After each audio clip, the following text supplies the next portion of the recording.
Hello everyone, this is Neha. Welcome back on my YouTube channel Aim High Tutorials English. Friends, today I am going to discuss the third chapter from the English NCERT Standard 10th book, The First Flight.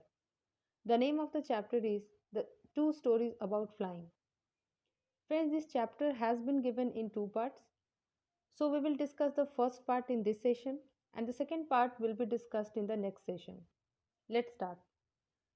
The author of this story is His First Flight, and the name of the author is Liam O'Flaherty.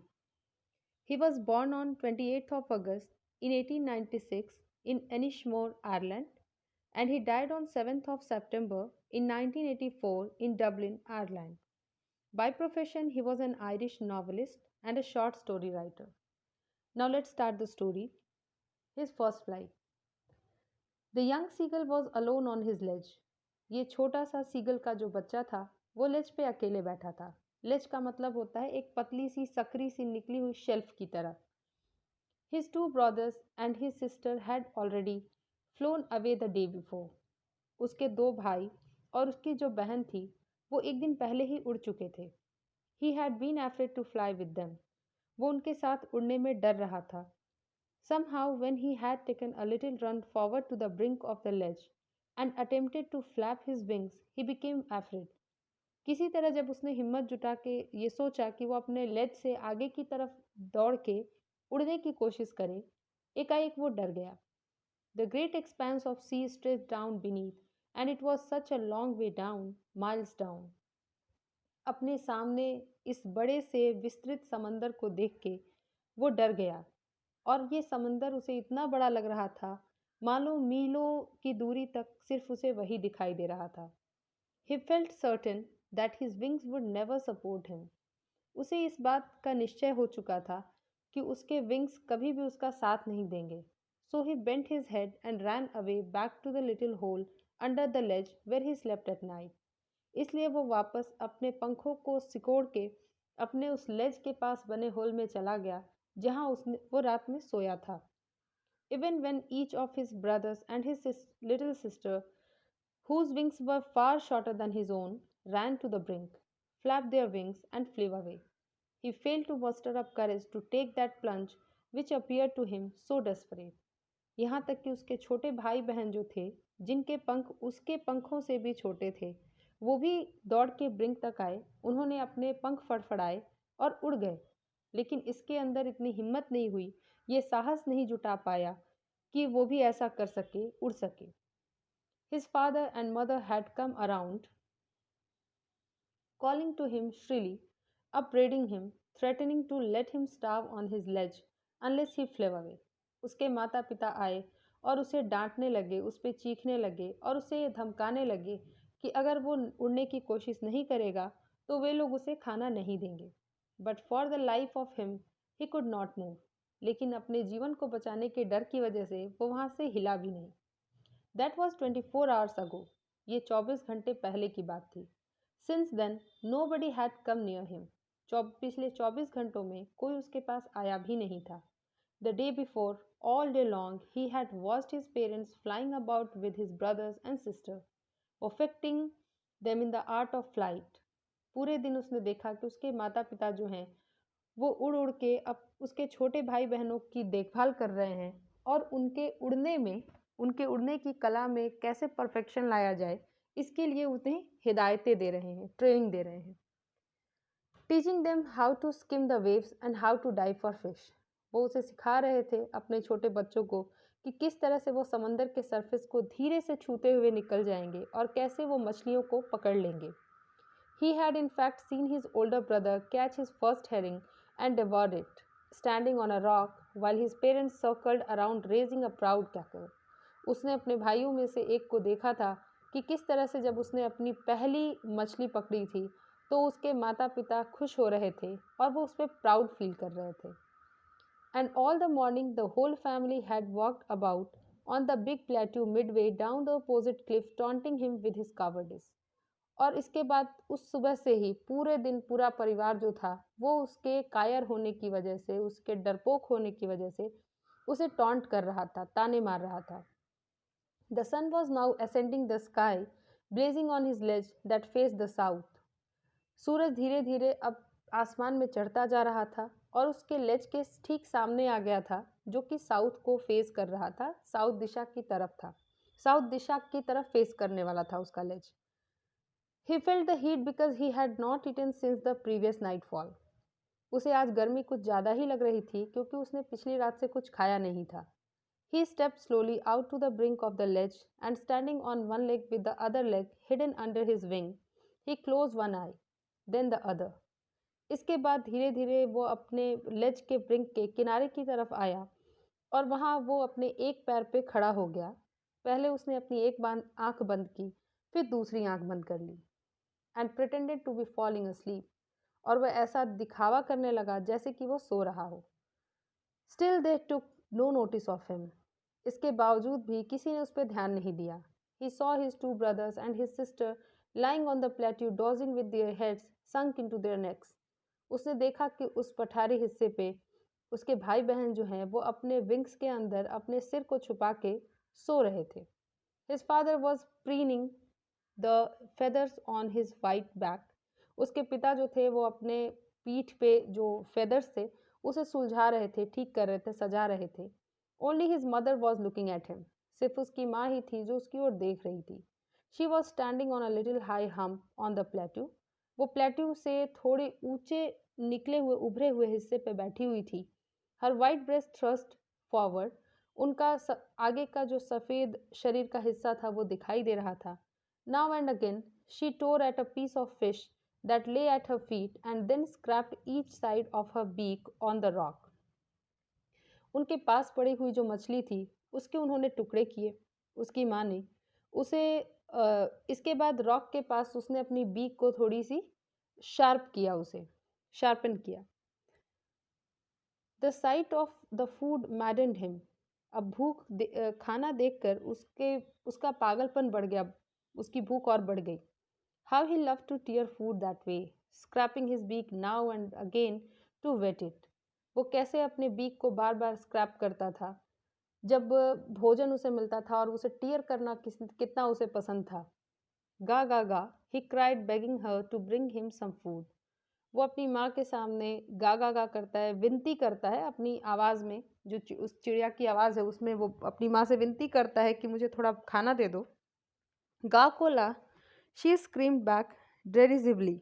और उसकी माँ जो है उसे खाना नहीं देने के लिए कहती है और वो अपने भाषा में गा कोल कहती है. But he kept calling plaintively, and after a minute or so, he uttered a joyful scream. पहले तो उसे दुख होता है लेकिन कुछ ही क्षणों बाद वो बहुत खुश हो जाता है और खुशी से चिल्लाता है. His mother had picked up a piece of the fish and was flying across to him with it. उसकी माँ ने अपने साथ एक मछली का जो टुकड़ा था उसे ले लिया था और उसकी तरफ उड़ी चली आ रही थी. He leaned out eagerly. वो बहुत उत्सुक हो गया, एगर हो गया खाने को देख करके जब उसकी माँ उसकी ओर लेके आ रही थी. Tapping the rock with his feet, trying to get nearer to her as she flew across. जब उसकी माँ उसकी तरफ आ रही थी तो उसने अपने पैर को उस रॉक पे टैप करना शुरू किया. धीरे धीरे वो पटक रहा था और इंतज़ार करने लगा कि वो कैसे जल्दी से अपनी माँ के पास पहुँच जाए और खाना ले ले. But when she was just opposite to him, she halted, her wings motionless. लेकिन जैसे उसकी माँ उसके ठीक सामने पहुंची वो वहीं रुक गई और उसके विंग्स जो थे वो मोशनलेस हो गए थे. उसने विंग्स फड़फड़ाना बंद कर दिया था. The piece of fish in her beak almost within reach of his beak. उसकी माँ के बीक में, उसकी चोंच में जो मछली का टुकड़ा था वो अब बस इसके चोंच में आने ही वाला था. He waited a moment in surprise, wondering why she did not come nearer, and then maddened by hunger, he dived at the fish. पहले तो उसने एक क्षण वो सरप्राइज में पड़ा रहा, आश्चर्य में पड़ा रहा कि आखिर उसकी माँ उसके नज़दीक क्यों नहीं आ रही है, और अब वो भूख से पागल हो चुका था, इसलिए उसने फिश को लेने के लिए उसकी तरफ डाइव किया. With a loud scream he fell outwards and downwards into space. बहुत जोर से वो चीखा क्योंकि अब वो हवा में गिर चुका था. Then a monstrous terror seized him and his heart stood still. और एकाएक वो इतना ज़्यादा डर गया था कि उसका दिल लगभग रुक चुका था, उसके दिल की धड़कनें बंद होने वाली थी। He could hear nothing. वो कुछ भी नहीं सुन पा रहा था। But it only lasted a minute. लेकिन ये सिर्फ 1 मिनट तक ही ऐसा रहा। The next moment he felt his wings spread outwards.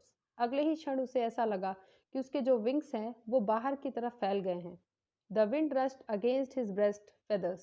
और विंड जो थी वो उसके शरीर के फेदर्स से, उसके सामने के जो फेदर्स थे उनको क्रॉस करते हुए जा रही थी। Then under his stomach and against his wings. और इसके बाद उसने महसूस किया कि हवा जो है उसके पेट के नीचे से, उसके विंग्स के नीचे से भी होके गुजर रही है। He could feel the tips of his wings cutting through the air. उसके विंग्स के जो टिप्स थे, जो किनारे थे, कोर थे, वो महसूस कर पा रहा था कि हवाएं उसे छू के जा रही हैं। He was not falling headlong now. अब उसे बहुत ज़्यादा डर नहीं लग रहा था। He was soaring gradually downwards and upwards. अब वो धीरे धीरे ऊपर नीचे की तरफ हिलने लगा। He was no longer afraid. अब वो डरा भी नहीं था। He just felt a bit dizzy. बस उसे थोड़ा सा uncomfortable, असहज महसूस हो रहा था। Then he flapped his wings once and he soared upwards. इसके बाद उसने अपने पंख फड़फड़ाए और ऊपर की तरफ एक बार उड़ा। गा गा गा गा गा गा गा कोल आ। His mother swooped past him, her wings making a loud noise. उसकी माँ जो थी वो इस तरह से आवाज़ करते हुए, अपने पंखों को फड़फड़ाते हुए उसके आसपास चक्कर लगाने लगी। He answered her with another scream.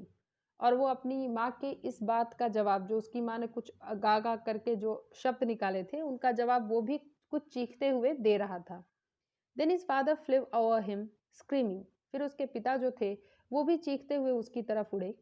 He saw his two brothers and his sister flying around him, curveting and banking and soaring and diving.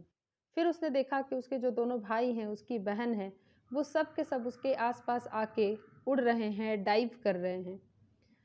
Then he completely forgot that he had not always been able to fly and commended himself to dive and soar and curve, shrieking shrilly. फिर वो एकदम से भूल गया कि उसे उसे कब उड़ना नहीं आता, और उसने भी साथ साथ अपने भाई बहनों के साथ उड़ना शुरू कर दिया, डाइव करने लगा और वो अलग अलग से कर्व करके उड़ने लगा। He was near the sea now. अब वो समंदर के नज़दीक था। Flying straight over it. और वो समंदर के ठीक ऊपर से उड़ रहा था। Facing straight out over the ocean. और वो ठीक उस महासागर के ऊपर से उड़ रहा था। He saw a vast green sea beneath him, with little ridges moving over it, and he turned his beak sideways and coughed amusedly. उसने अपने नीचे बहुत ही बड़े फैले हुए इस हरे समंदर को देखा। धीरे धीरे वो उसके किनारों की तरफ जाने लगा। उसके बीक जो थे, साइडवेज जो थे, वहाँ पे वो टर्न करने की कोशिश कर रहा था और साथ ही साथ वो अम्यूज्ड भी था। उसे आश्चर्य भी हो रहा था। His parents and his brothers and sister had landed on this green flooring ahead of him. उसके माता पिता और उसके भाई बहन उसके सामने फैले हुए इस विस्तृत हरे फ्लोर को, जो ज़मीन थी, जो समंदर की सतह थी, उसे देखने लगे, उसके पास आ गए। They were beckoning to him, calling shrilly. वे सभी के सभी उसके आसपास आके चिल्लाने लगे। He dropped his legs to stand on the green sea. उसने अपने पैरों को नीचे की तरफ फैलाया ताकि वो समंदर पे खड़ा हो सके। His legs sank into it. उसके पैर जो थे वो उसके पानी में डूबने लगे, समंदर के। He screamed with fright and attempted to rise again, flapping his wings. वो डर की वजह से चिल्लाया और फिर से उसने अपने पंख फड़फड़ाए ताकि वो ऊपर की तरफ उड़ सके। But he was tired and weak with hunger. लेकिन वो भूख की वजह से कमज़ोर पड़ गया था और थक भी गया था। And he could not rise. लेकिन वो उठ नहीं पाया। उसने कोशिश की कि वो ऊपर की तरफ उड़े, लेकिन वो उठ नहीं पा रहा था। Exhausted by the strange exercise. ये एकाएक जो उसने व्यायाम किया था, जो कसरत की थी उड़ने की, इससे वो पूरी तरह से, उसकी जो एनर्जी थी, ऊर्जा थी, वो खत्म हो गई थी।